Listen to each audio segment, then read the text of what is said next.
Hello friends, welcome to the channel. History NCERT series में आपका स्वागत है।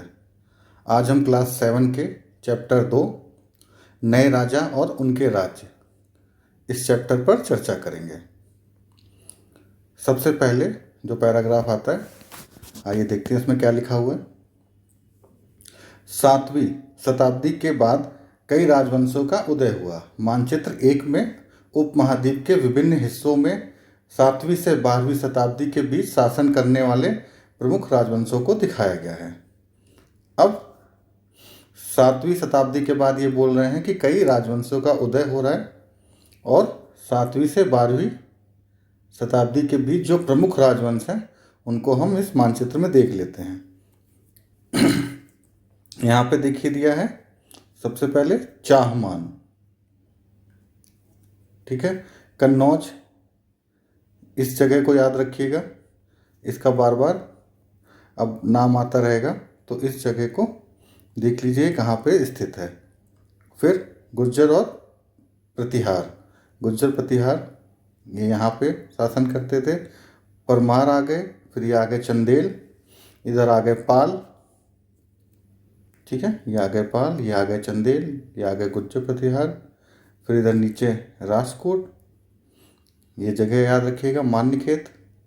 फिर उसके बाद ये चोल, ये चेर और ये पांड्यन, और ये पूर्वी चालुक्य, वेगी। और भी ये जो जगह हैं उनको याद रखिएगा। मेन यहाँ पे देखिए बगल में लिखा हुआ है गुर्जर प्रतिहार, राष्ट्रकूट, पाल, चोल, चाहमानो, जिनको कि चौहान, बाद में इनको चौहान कहा जाने लगा। आज हम इनको इसी नाम से जानते हैं। इनके राज्य करने की जो स्थान है वो इस मैप में दर्शाई गई हैं। अब आते हैं हम आगे, नए राजवंशों के उदय। अब जो नए राजवंश आ रहे हैं उनका उदय किन आधार पर हो रहा है उसको हम इस पैराग्राफ में पढ़ेंगे। 7वीं सदी आते आते उपमहाद्वीप पर के विभिन्न भागों पे बड़े भूस्वामी, हमने भी पिछले जो 6 क्लास की एनसीईआरटी थी उसमें हमने देखा कि किस तरह राजा एक बड़े भूभाग को दान तो नहीं, मतलब बड़े भूभाग को दे रहे हैं कुछ लोगों को, और वो वहाँ पे क्या उनके लिए टैक्स इकट्ठा कर रहे हैं, उनके लिए सेना का इंतजाम कर रहे हैं, उपहार लेके जा रहे हैं। तो इस तरह का एक वर्ग बड़े भूस्वामी का सामने आ रहा है। ये अब और ज़्यादा शक्तिशाली हो गए हैं, ये उनके बारे में बताया जा रहा है यहाँ पे। बड़े भूस्वामी और योद्धा सरदार, उनको योद्धा सरदार भी वो होते थे, अस्तित्व में आ चुके थे। राजा लोग प्रायः उन्हें क्या बोलते थे, मातहत या सामंत। ये नाम याद रखिएगा, मातहत और सामंत। उनसे क्या उम्मीद की जाती थी कि वो राजा के लिए उपहार लाएं, दरबार में हाजिरी लगाएं, सैन्य सहायता प्रदान करें। तो ये उनके कुछ कार्य राजा द्वारा निर्धारित किए गए थे कि उपहार लेके आएं, दरबार में हमेशा जब भी राजा बोले तो उपस्थित हो, सैन्य उनको सहायता दे। उसके बाद क्या है, अधिक सत्ता और संपदा हासिल करने पर सामंत अपने आप को क्या क्या बोलने लगे थे। ये जो सामंत थे जब और ज़्यादा शक्तिशाली हो जाते थे, उनके पास अधिक सत्ता और संपदा आ जाती थी, तो अपने आप को महासामंत, महामंडलेश्वर, ये जो नाम है इनसे अपने आप को, इन नामों से स्वयं को पुकारते थे वो। कभी कभी वे अपने स्वामी के आधिपत्य से स्वतंत्र हो जाने का दावा भी करते थे। इसी तरह का एक उदाहरण उन्होंने दिया है यहाँ पे, दक्कन में राष्ट्रकूटों का, ये याद रखिएगा, ये अच्छा एग्जाम्पल है। शुरुआत में वे कर्नाटक के चालुक्य राजाओं के अधीनस्थ थे। जो दक्कन के राष्ट्रकूट थे वो किसके अधीनस्थ थे, चालुक्य राजाओं के, जो कहाँ पे थे, कर्नाटका। 8वीं सदी के मध्य राष्ट्रकूट प्रधान दंतिदुर्ग, ये नाम याद रखिएगा, दंतिदुर्ग ने अपने चालुक्य स्वामी की अधीनता से इनकार कर दिया और चालुक्य जो स्वामी थे उनकी अधीनता से यहाँ पे ये राष्ट्रकूट जो थे दंतीदुर्ग उनकी अधीनस्था अस्वीकार करते हैं और उसके बाद चालुक्य को हराते हैं और हिरण्यगर्भ, इसका शाब्दिक अर्थ क्या होता है, सोने का गर्भ नामक एक अनुष्ठान करते हैं। ठीक है, हराने के बाद वो एक अनुष्ठान कर रहे हैं जिसका क्या नाम है, हिरण्यगर्भ। इसको भी याद रखिएगा। जब यह अनुष्ठान ब्राह्मणों की सहायता से संपन्न किया जाता है तो माना जाता है कि इससे याजक जन्मा क्षत्रिय ना होते हुए भी क्षत्रिय के रूप में दोबारा क्षत्रियत्व प्राप्त कर लेगा। अब आप समझिए ना कि ये जो अनुष्ठान होता है ये इसलिए होता है कि अगर कोई क्षत्रिय नहीं है लेकिन वो क्षत्रिय के रूप में स्थापित हो जाता है अगर उसने ये अनुष्ठान किया होता है। तो यहाँ पे देखिए क्या कर रहे हैं, पुरोहित जो वर्ग है वो कैसे एक जो नॉन क्षत्रिय हैं उनको क्षत्रिय बना रहे हैं, उनकी जो सत्ता है उसको वैधता प्रदान कर रहे हैं। तो यहाँ से क्या है कि वैधता प्रदान की जा रही है। इस फैक्ट को याद रखिएगा, ये आंसर राइटिंग में आपके काम आएगा। कुछ अन्य उदाहरणों से उद्यमी परिवारों के पुरुषों ने अपनी राजशाही कायम करने के लिए सैन्य कौशल का इस्तेमाल किया। मिसाल के तौर पर कदम्ब, मयूर समर और गुर्जर प्रतिहार हरिचंद्र ब्राह्मण थे। ठीक है, ये कदम्ब मयूर श्रवण के बारे में बताया जा रहा है और गुर्जर प्रतिहार हरिचंद्र जो कि ब्राह्मण थे जिन्होंने अपने परंपरागत पेशे को छोड़कर शस्त्र को अपना लिया और क्रमशः कर्नाटक और राजस्थान में अपना राज्य सफलतापूर्वक स्थापित किया। ये देखिए दो उदाहरण हैं। यहाँ से क्या है कि इनको ब्राह्मण बोला जा रहा है लेकिन ये अपने परंपरागत पेशे को छोड़ के क्या कर रहे हैं, शस्त्र उठा के राज अपना स्थापित कर रहे हैं। इन दोनों के यहाँ पे ये स्थान भी हैं कर्नाटका, और जो कदम्ब मयूर श्रवण है वो कहाँ पे, कर्नाटक में अपना राज स्थापित करते हैं और गुर्जर प्रतिहार राजस्थान में। यहाँ पे इस चित्र दिया हुआ है, इस चित्र को देख लीजिए और इसके बारे में नीचे बताया गया है कि एलोरा की गुफा नंबर 15 में ये भित्ति चित्र है।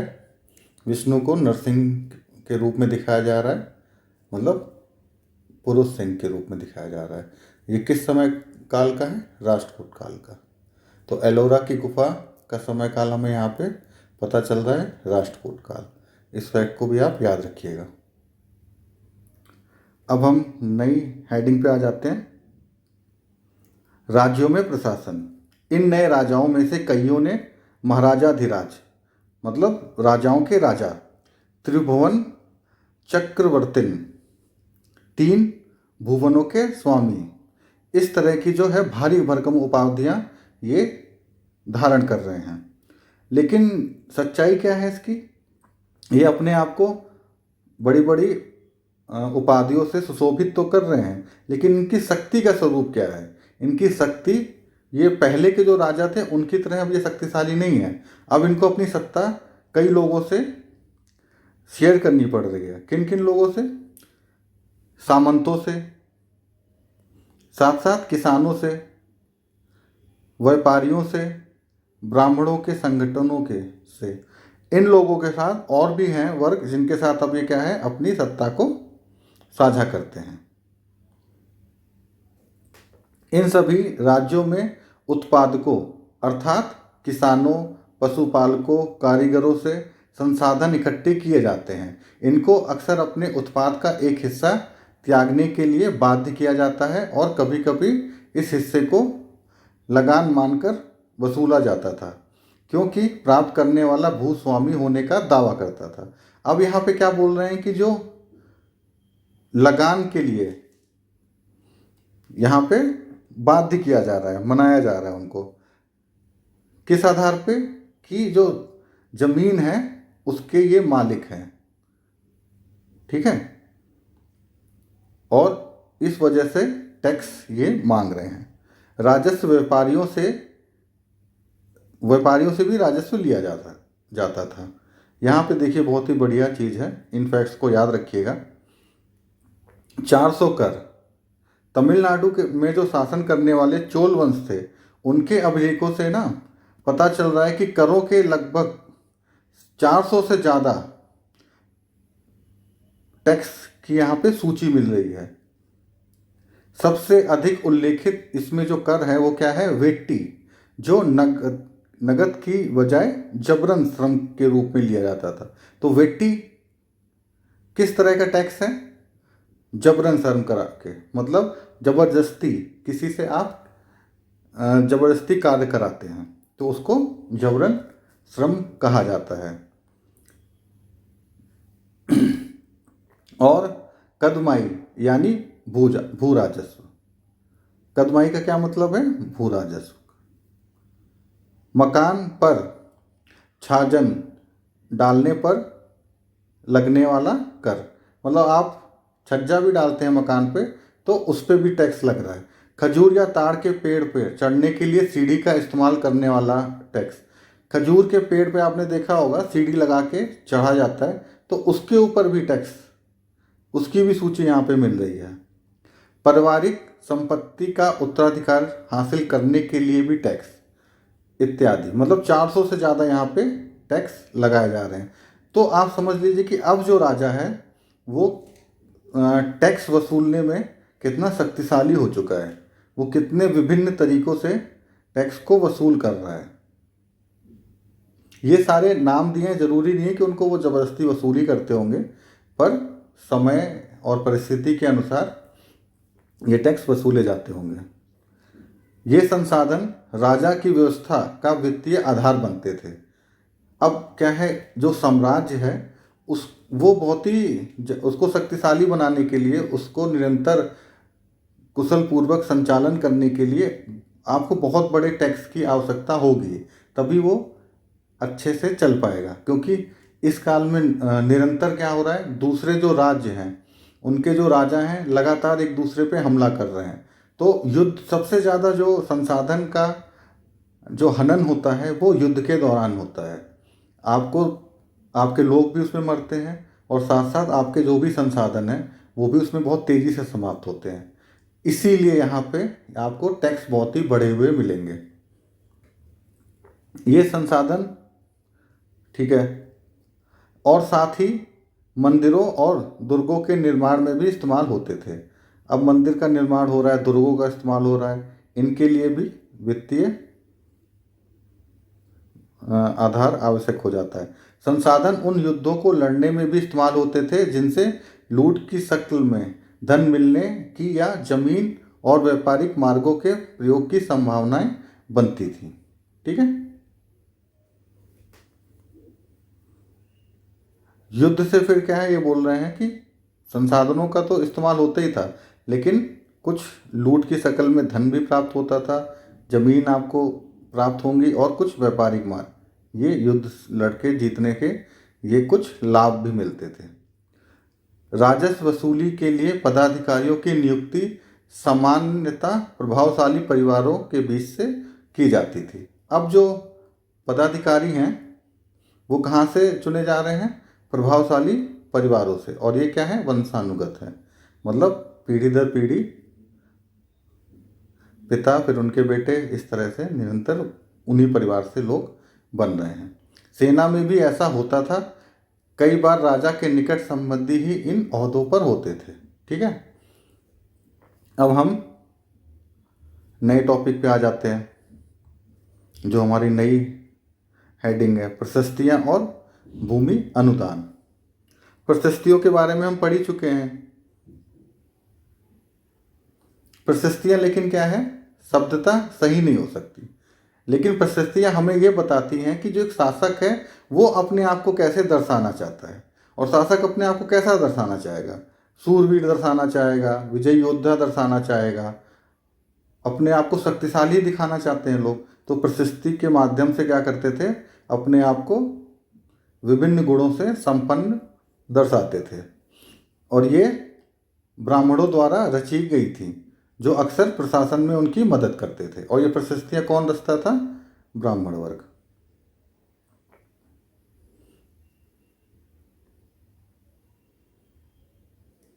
राजा लोग प्रायः ब्राह्मणों को भूमि अनुदान से पुरस्कृत करते थे।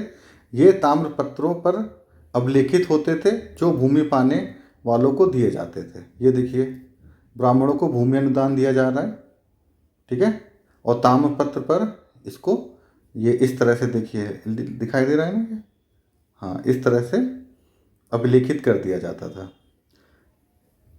अब ये देखिए चित्र 2, ये जो है इसको देख के आपको समझ में आएगा।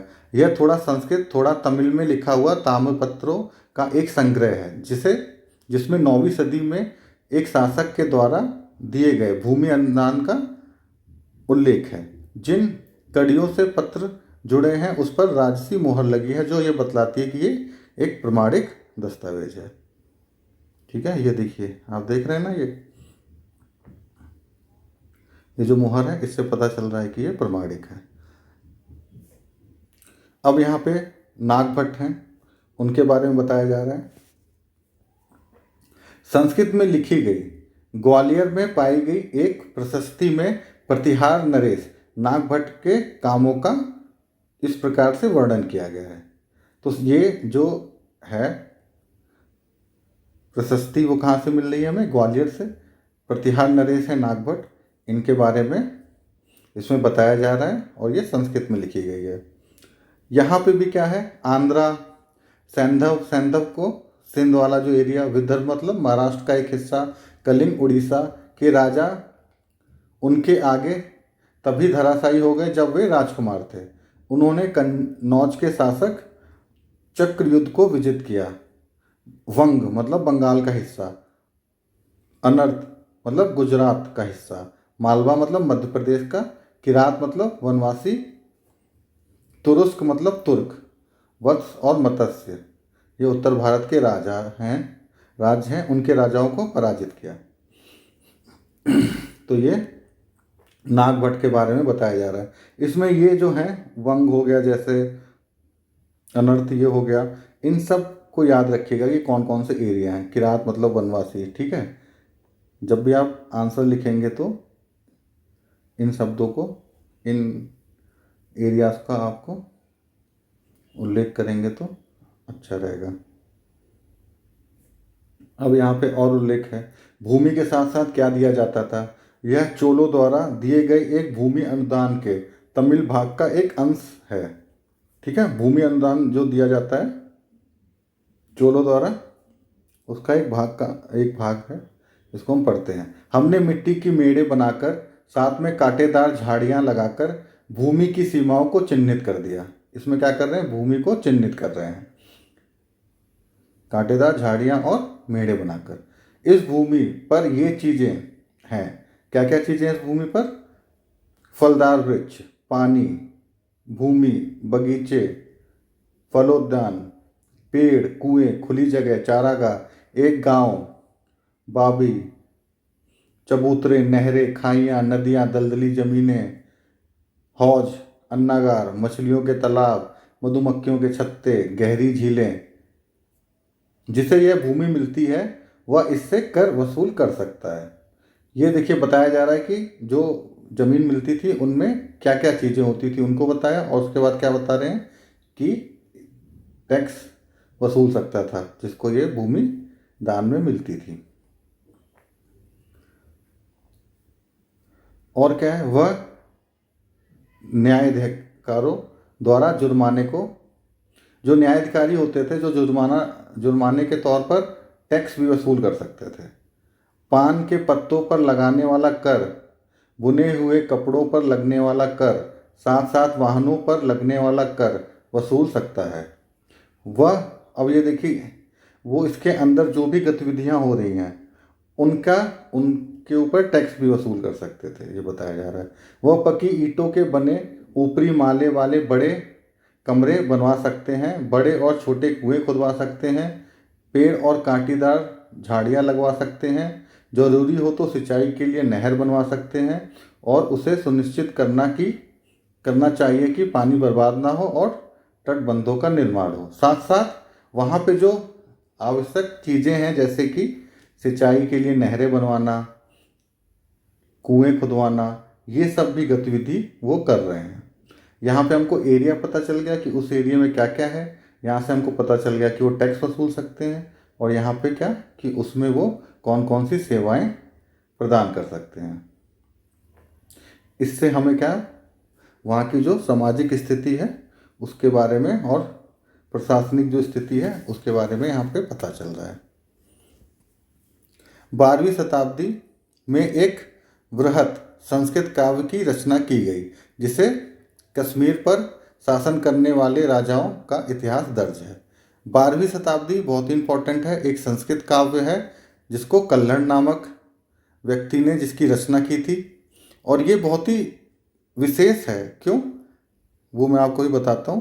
पहले ये देख लीजिए कहाँ लिखा गया है। शिला कल्हड़ ने अपना जो वृत्तांत है वो लिखने के लिए शिलालेखों, दस्तावेजों, प्रत्यक्षदर्शियों के वर्णन और पहले के इतिहासों समेत अनेक तरह के स्रोतों का इस्तेमाल किया है। वो अपने वृत्तांत को देखिए, उनकी जो स्रोत हैं वो कितने सारे स्रोत हैं। शिलालेख हैं, दस्तावेज हैं, प्रत्यक्षदर्शी हैं, उनके वर्णन हैं, ठीक है, पहले का जो इतिहास है, इन सब को मिला के वो यहाँ पे एक काव्य की रचना कर रहे हैं। जो प्रशस्तियाँ हैं उनसे ये कैसे भिन्न है। देखिए प्रशस्तियाँ क्या है कि ज़्यादातर जो दरबारी कवि होते थे, जो राजा के ही दरबार में काम करते थे, तो वो कभी उसकी आलोचना नहीं लिखेंगे, हमेशा उसके बारे में अच्छा अच्छा लिखेंगे और सत्य को भी बढ़ा चढ़ा कर बताएंगे। लेकिन यहाँ पे जो कल्हड़ है, इनकी उस पुस्तक का नाम राजतरंगिणी है। उसमें सबसे बड़ी क्या बात है कि शासकों की नीतियों के बारे में आलोचनात्मक रुख दिखला रहे हैं। ये 12वीं सदी का एक असाधारण इसीलिए ग्रंथ बन जाता है कि शासकों की जो नीतियां हैं उनकी आलोचना कर रहे हैं, शासकों की आलोचना कर रहे हैं। ये हमें देखने को नहीं मिलता, इसीलिए बहुत ही इंपॉर्टेंट हो जाता है कल्हड़ की राजतरंगिणी। इसको याद रखिएगा। धन के लिए युद्ध, आपने ये गौर किया होगा कि इसमें से प्रत्येक शासक राजवंश का आधार कोई क्षेत्र विशेष है। कोई राजवंश होगा, कोई भी राजा होगा तो किसी क्षेत्र विशेष पे ही राज करेगा, ये उस चीज़ को बोल रहे हैं। वे दूसरे क्षेत्रों पर नियंत्रण स्थापित करने का प्रयास करेगा।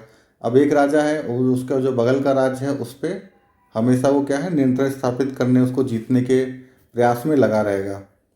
अभी मैंने आपको मैप में इसीलिए बोला था कि कन्नौज को जो है लोकेशन उसको देख लीजिएगा। यहाँ पे वो बहुत ही इस टाइम में इम्पोर्टेंट हो जाता है। जैसे इससे पहले मगध इम्पोर्टेंट था, इस वक्त कन्नौज है। क्यों इम्पोर्टेंट है? क्योंकि जो गुर्जर प्रतिहार हैं, राष्ट्रकूट हैं और पाल वंश के जो शासक हैं वो निरंतर कन्नौज पर नियंत्रण करने के लिए आपस में लड़ते रहेंगे, और ये एक बहुत ही लंबी लड़ाई चलेगी। 3 पक्ष होने की वजह से इसको त्रिपक्षीय संघर्ष के रूप में जानते हैं। तो त्रिपक्षीय संघर्ष किन के बीच में है? गुर्जर प्रतिहार, राष्ट्रकूट और पाल वंश के बीच में, कन्नौज पर कब्जा स्थापित करने के लिए। ये फैक्ट भी याद रखिएगा।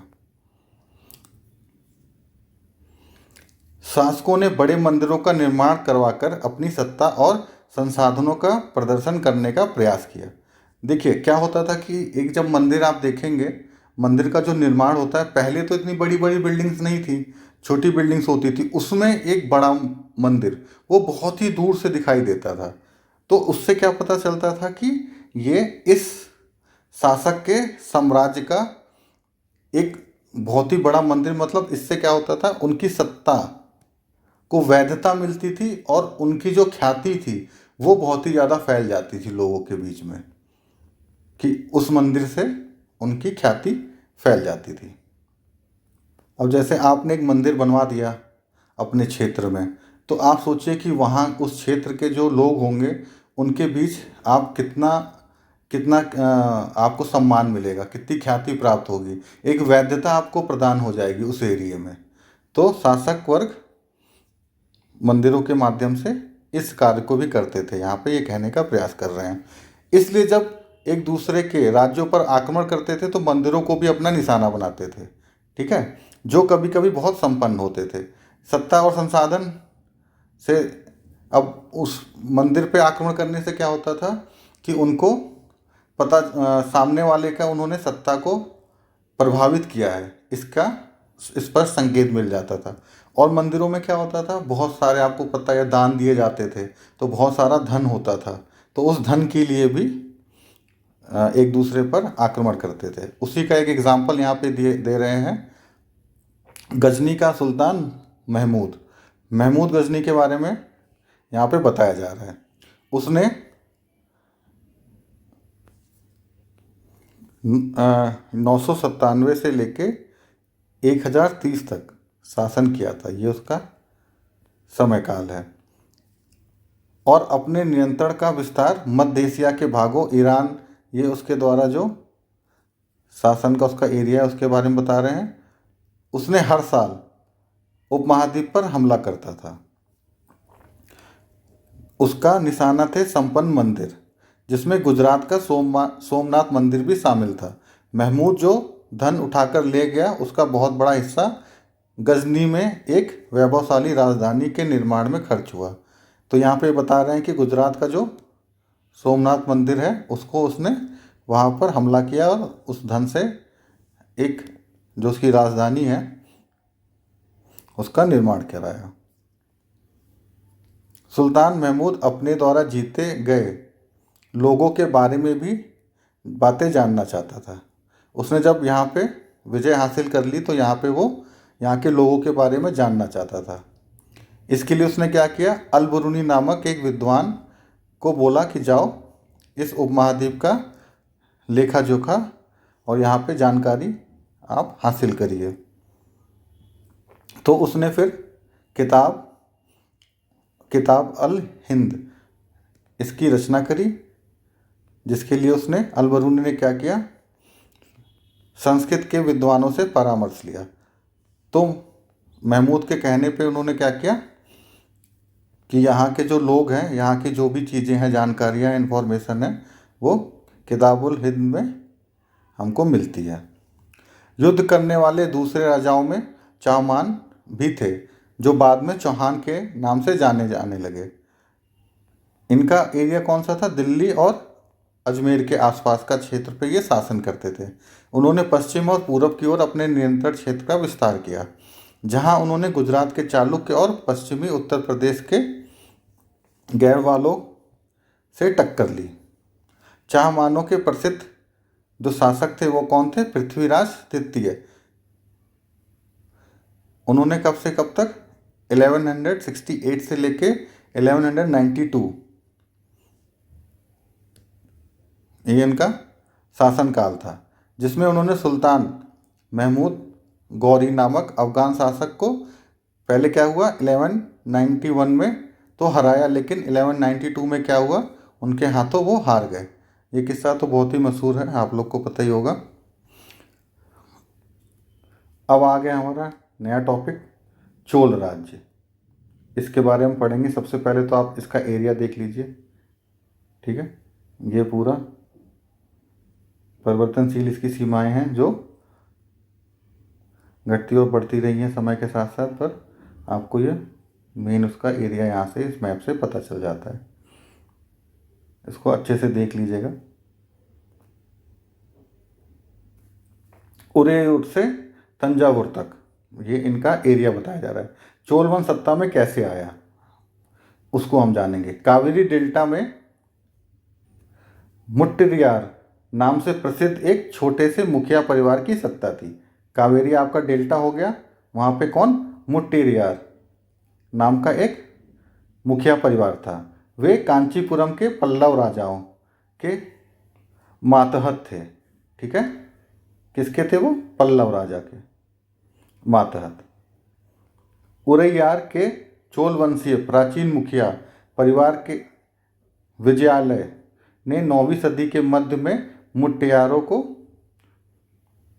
हराकर इस डेल्टा पर कब्जा कर लिया। ये देखिए, इसको याद रखना है।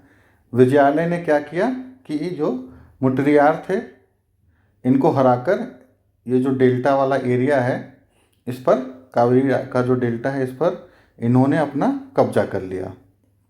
उसने वहाँ तंजावुर शहर और निसुम्भ सूदनी देवी का मंदिर बनवाया, ठीक है। जीतने के बाद उन्होंने क्या किया, तंजावुर शहर और निसुम्भ सूदनी देवी का मंदिर बनवाया।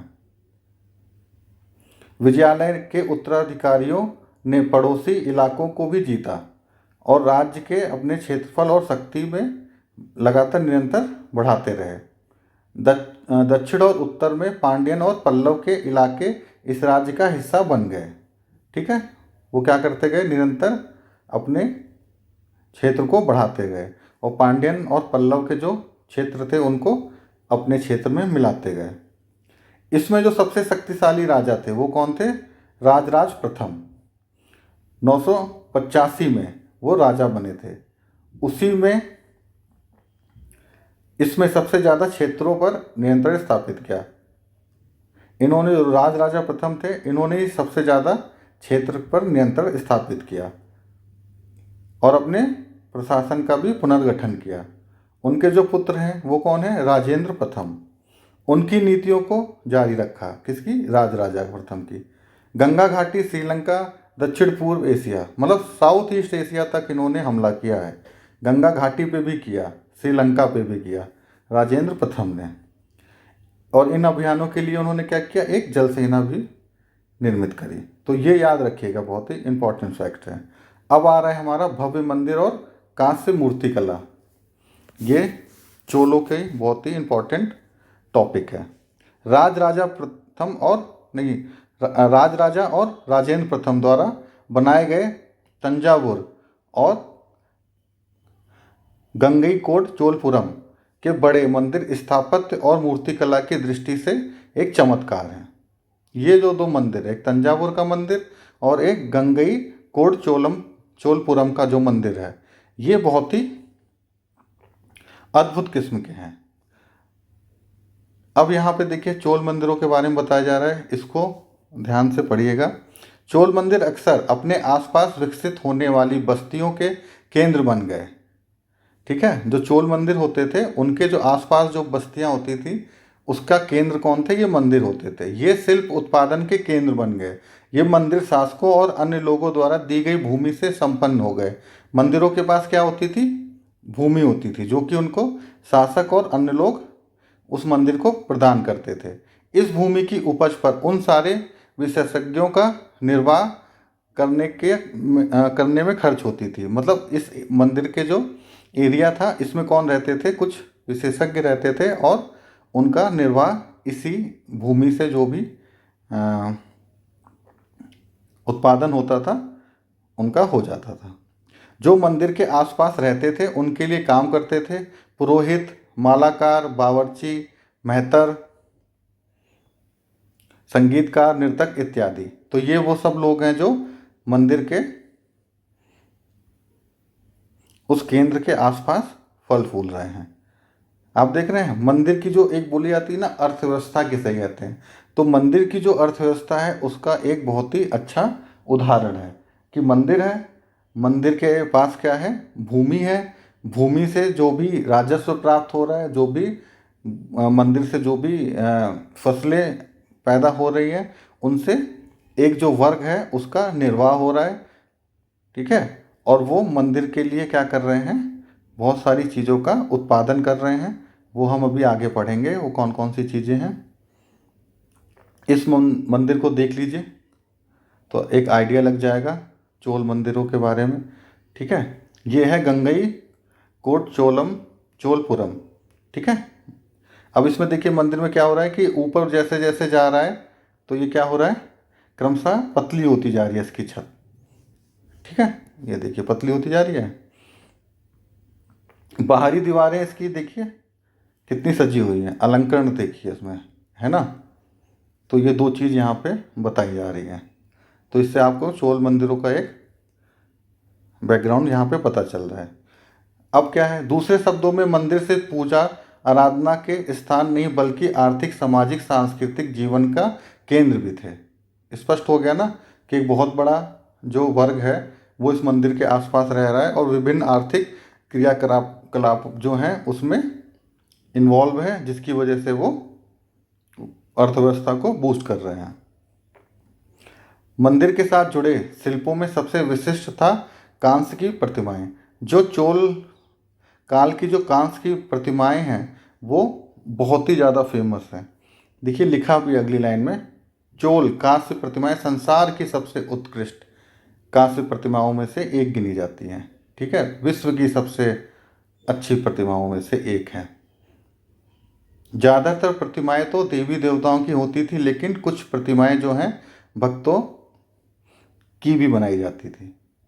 ठीक है, तो ये हम इसको याद रखेंगे। अब जो हमारा नया टॉपिक है वो है कृषि और सिंचाई।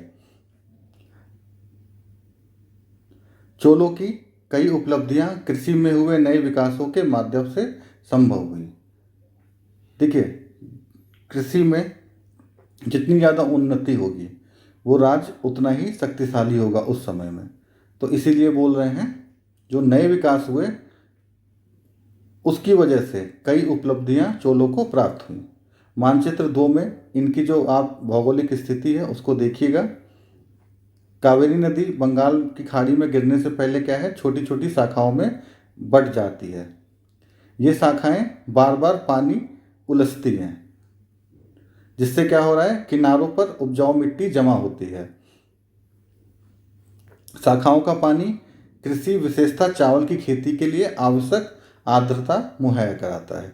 तो इसकी जो प्राकृतिक दशा है वो इसके डेवलपमेंट में सहायता कर रही है। हालांकि तमिलनाडु के दूसरे हिस्सों में कृषि पहले ही विकसित हो चुकी थी, पर 5वीं और 6वीं सदी में आकर ही इस इलाके में बड़े पैमाने पर खेती शुरू हो पाई। कुछ इलाकों में जंगलों को साफ कर दिया गया और कुछ दूसरे इलाकों में जमीन को समतल कर दिया गया। डेल्टा क्षेत्रों में बाढ़ को रोकने के लिए तटबंध बनाए जाने थे और पानी के खेतों तक ले जाने के लिए नहरों का निर्माण होना था। कई क्षेत्रों में एक साल में 2 फसलें उगाई जाने लगी। ये कुछ बताई जा रही हैं विधियाँ, कुछ जो डेवलपमेंट है जिसकी वजह से क्या हो रहा है, कृषि का और ज़्यादा विकास हो रहा है इस समय में। ये यहाँ पे दिखाया जा रहा है, इस चीज़ को देखिए। ये जलद्वार है, इसके द्वारा क्या होता था, हौज से नदी की शाखाओं में पानी के प्रवाह को इसके जरिए नियंत्रित किया जाता था और इससे पानी के खेत सींचे जाते थे। ठीक है, तो ये आगे भी कृषि के बारे में वही बता रहे हैं। कृत्रिम जो सिंचाई है उसको बता रहे हैं, और सिंचाई के लिए क्या कर रहे हैं, कई पद्धतियों को अपना रहे हैं। कौन कौन सी? कुछ इलाकों में कुएं खोदे गए, कुछ अन्य जगहों पे बारिश के पानी को इकट्ठा करके विशाल सरोवर बनाए गए। स्मरण रहे कि सिंचाई का काम में योजना की जरूरत होती है, जैसे श्रम और संसाधनों को व्यवस्थित करना, इन कामों की देखरेख करना और तय करना कि पानी का बंटवारा कैसे किया जाएगा। ज़्यादातर नए शासकों साथ साथ गांव में रहने वालों ने इन गतिविधियों में सक्रिय रूप से दिलचस्पी दिखाई। तो ये बोल रहे हैं शासक और जो स्थानीय लोग थे उन्होंने कृषि के लिए बहुत सारे काम किए, जैसे कि कुएं खुदवाए, ठीक है, बारिश का पानी इकट्ठा किया और इसकी जो भी देख रेख होती थी उसमें भी सक्रिय रूप से भागीदारी की, जिससे कि इस क्षेत्र का विकास हुआ और साम्राज्य शक्तिशाली हुआ। अब चोल का जो प्रशासन है, ये बहुत ही एग्जाम में इस पे प्रश्न आते हैं, तो इसको अच्छे से हम पढ़ते हैं, इसको देखते हैं। प्रशासन किस प्रकार संगठित था? ठीक है, किसानों की बस्तियां जो उर कहलाती थी, किसानों की बस्तियों को क्या कह रहे हैं, उर। सिंचाई खेती के साथ बहुत समृद्ध हो गई। ठीक है, सिंचाई की वजह से क्या हो रहा है, खेती बहुत ही समृद्ध हो जा रही है। इस तरह के गांवों के समूह को नाडु बोला जाता है। गांवों के समूह को क्या बोल रहे हैं वो, नाडु। ग्राम परिषद और नाडु न्याय करने और कर वसूल करने जैसी कई प्रशासकीय कार्य करते थे। ठीक है, प्रशासकीय कार्य ये लोग कर रहे हैं। अब आगे आते हैं। वेलल्ला जाति के धनी किसानों को केंद्रीय चोल सरकार की देखरेख में नाडु के कामकाज में अच्छा खासा नियंत्रण हासिल किया था। वेलल्ला जो जाति के जो धनी किसान हैं वो क्या कर रहे हैं, केंद्रीय चोल सरकार की देखरेख में नाडु के कामकाज पर अच्छा खासा उन्होंने नियंत्रण स्थापित कर लिया था। तो इस फैक्ट को भी आप याद रखेंगे। उसमें से कई धनी भूस्वामी जो चोल राजाओं ने सम्मान के रूप में उनको क्या बोल रहे हैं, मुवेंद वेलन। ठीक है, मुवेंद वेलन। 3 राजाओं को अपनी सेवाएं प्रदान करने वाला वेलन या किसान। फिर क्या है, अरई, अरैयार, प्रधान जैसी उपाधियां दी गई। उन्हें केंद्र में महत्वपूर्ण राजकीय पद दिए जा रहे हैं। तो जो वेल्लाल जाति के लोग हैं, धनी किसान हैं, वो इस तरह से कार्य कर रहे हैं। अब यहाँ पे भूमि के प्रकार आ रहे हैं।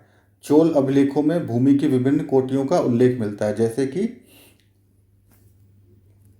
वेल्लन वगई, गैर ब्राह्मण किसान स्वामी की भूमि। फिर ब्रह्मदेव, ब्राह्मणों को उपहार दी गई भूमि। फिर सालाभोग, किसी विद्यालय के रखरखाव के लिए भूमि। फिर देवदान, जिसको कि तिरुनम टुक्कनी नाम से भी जाना जाता है। ये कौन सी है भूमि, मंदिर को जो उपहार में दी जा रही है। फिर उसके बाद क्या है, पल्ली चंदम, जैसे इसको क्या है, जैन संस्थानों को जो भूमि दी जा रही है। तो ये टर्मिनोलॉजी याद रखिएगा कि भूमि के जो प्रकार हैं चोल काल में जो हमको अभिलेखों से प्राप्त होते हैं, ये कौन कौन है। इन टर्मिनोलॉजी को प्रीलिम्स में पूछ लिया जाता है, और जब आंसर राइटिंग में करेंगे वहाँ भी इसका उपयोग कर सकते हैं। हमने देखा कि ब्राह्मणों को समय समय पर भूमि अनुदान या ब्रह्मदेव, ऊपर है ना ब्रह्मदेव, प्राप्त हुआ। परिणाम स्वरूप कावेरी घाटी और दक्षिण भारत के दूसरे हिस्सों में ढेरों ब्राह्मण बस्तियां अस्तित्व में इस समय आ रही हैं। प्रत्येक ब्रह्मदेव की देखरेख प्रमुख ब्राह्मण भूस्वामियों की एक सभा द्वारा, ठीक है, जो ये भूमि है इनकी जो ब्राह्मण भूस्वामी है एक सभा द्वारा इसकी देखरेख कर रहे हैं। ये सभाएं बहुत कुशलतापूर्वक काम करती थी। इनके निर्णय शिलालेखों में प्रायः मंदिरों की पत्थर दीवारों पर ब्यौरेवार दर्ज किए जाते थे। जो भी ये काम किए जाते थे वो मंदिर की जो दीवारें थी उन पे इनको लिखा जाता था। नगरम के नाम से ज्ञात व्यापारियों के संघ भी अक्सर शहरों में प्रशासनिक कार्य संपादित करते थे। प्रशासनिक कार्य जो नगरम संघ था उनके द्वारा भी किया जाता था। तमिलनाडु में चिंगलपुट जिले में उत्तर मेरू, ये जो अभिलेख है इसको याद रखिएगा, उत्तर मेरूर अभिलेख। इसमें क्या है बताया जा रहा है, ब्राह्मणों की सभा का संगठन कैसा था। सिंचाई के कामकाज, बाग बगीचे, मंदिर इत्यादि की देखरेख के लिए सभा में विभिन्न समितियां होती थी। ठीक है, इनमें सदस्यों के लिए जो लोग योग्य होते थे उनके नाम को तालपत्र के छोटे टिकटों पर लिख दिया जाता था और मिट्टी के बर्तन पे रख दिया जाता था, और किसी छोटे लड़के को हर समिति के लिए एक के बाद एक टिकट निकालने के लिए कहा जाता था। मतलब ये देखिए चुनाव कितने अच्छे से किया जा रहा है कि एक पर्चियां डाल दी जा रही हैं मिट्टी के बर्तन में और एक छोटा बच्चा आके उन चिट्ठियों को निकाल रहा है। उसी के आधार पर क्या हो रहा है कि जो समितियां हैं उनके सदस्य जो प्रमुख हैं उनका चुनाव किया जा रहा है। अब यहाँ पे देखिए ये बहुत ही अच्छी चीज़ है कि वो जो सदस्य जो चुने जा रहे हैं उनकी जो क्वालिफिकेशन है वो क्या होनी चाहिए वो बताया जा रहा है उत्तर मेरूर अभिलेख में।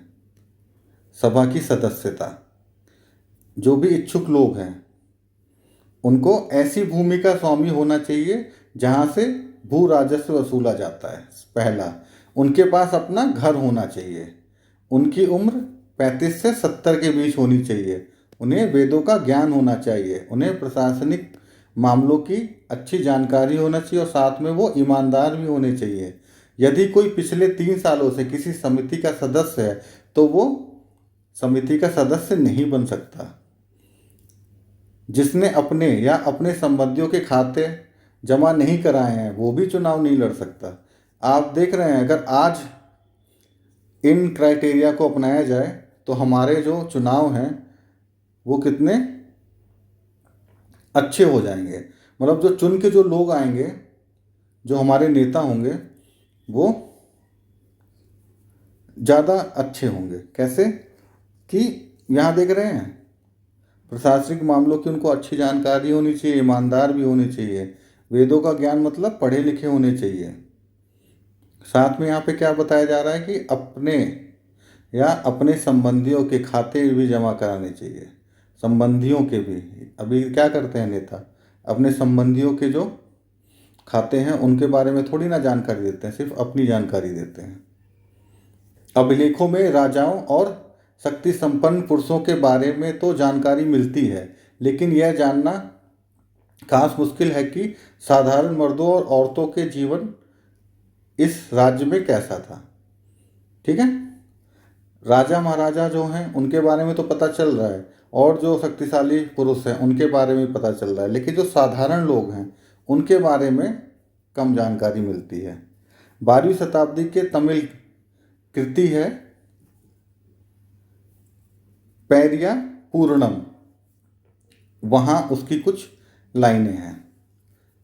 अडनूर की सरहदों पर फूस की पुरानी छाजनों वाली छोटी छोटी झोपड़ियों से अटा पड़ा पुलाया, एक ऐसा समूह जिसे ब्राह्मण और वे वे लाल प्रतिष्ठित समाज के बाहर मानते हैं।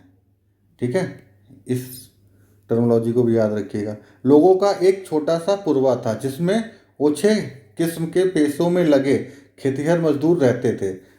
चमड़े की पट्टियों से घिरे हुए झोपड़ियाँ के अहातों में छोटे मुर्गे मुर्गियाँ झुंडों में घूमते रहते थे। गहरे रंग के बच्चे जो काले लोहे के कंगन पहने हुए थे, छोटे पिल्लों को उठाकर उछलते चल रहे थे। मारुदू पेड़ों की छाया में एक मजदूरनी ने अपने बच्चे को चमड़े की एक चादर पर सुला दिया। आम के पेड़ भी थे, उनकी शाखाओं पर नगाड़े लटके हुए थे, और नारियल के पेड़ों के नीचे जमीन में बने छोटे गड्ढों में छोटे सिरों वाली कुतिया पिल्लों को दूध पिलाने के बाद लेटी हुई थी। लाल कलगी वाली मुर्गों ने पौ फटने से पहले तगड़े पुल्या का बहुवचन को दिन के काम पर जाने की हाँक लगाने की बात दे दी। धान कूटती लहरदार बालों वाली पुलाया स्त्रियों के गाने की आवाज़ रोजाना कांजी वृक्ष की छाया में फैलती थी।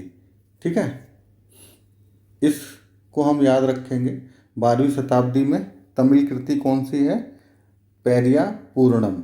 इसमें देखिए, हमें इसको मैं इसलिए पढ़ता हूँ क्योंकि हमको वहाँ की जो सामाजिक स्थिति है, सामाजिक दशा, अब यहाँ से पता चल रहा है ना कि कौन सा वर्ग है, वो क्या क्या काम कर रहे हैं, किन कार्यों में देखिए वो लगे हुए हैं, उनके बच्चे क्या कर रहे हैं, महिलाएं क्या कर रही हैं।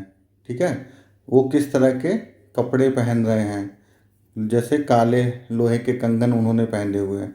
इससे वहाँ के जो आम जन हैं उनकी स्थिति के बारे में हमको पता चलता है, इसलिए इनको मैं पढ़ता हूँ। आप भी गौर से इन पे ध्यान दिया करिए तो आपको पता चलेगा।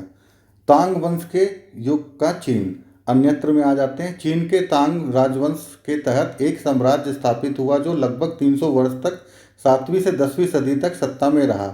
इसकी राजधानी सियान दुनिया के सबसे बड़े नगरों में से एक थी, जहां तुर्की, ईरानी, भारतीय, जापानी, कोरियाई आया जाया करते थे। तांग साम्राज्य परीक्षा के माध्यम से नियुक्ति की गई नौकरशाही द्वारा प्रशासित होता था। ये देख रहे हैं, इन परीक्षाओं में हर इच्छुक व्यक्ति बैठ सकता था। अधिकारियों के चयन की यह व्यवस्था कुछ बदलावों के साथ 1911 तक कायम रही। ठीक है, आप देख रहे हैं, प्रशासनिक जो नौकरशाही है वो परीक्षा के माध्यम से उस जमाने में ही आ गई थी। और इसका हमारे पास भी उदाहरण है चोल समय में। इसको ध्यान रखिएगा, ये बहुत ही बढ़िया चीज़ है। ये इसको अब ये सेकंड चैप्टर यहीं समाप्त होता है। अगले चैप्टर में फिर मिलते हैं। जब तक के लिए धन्यवाद।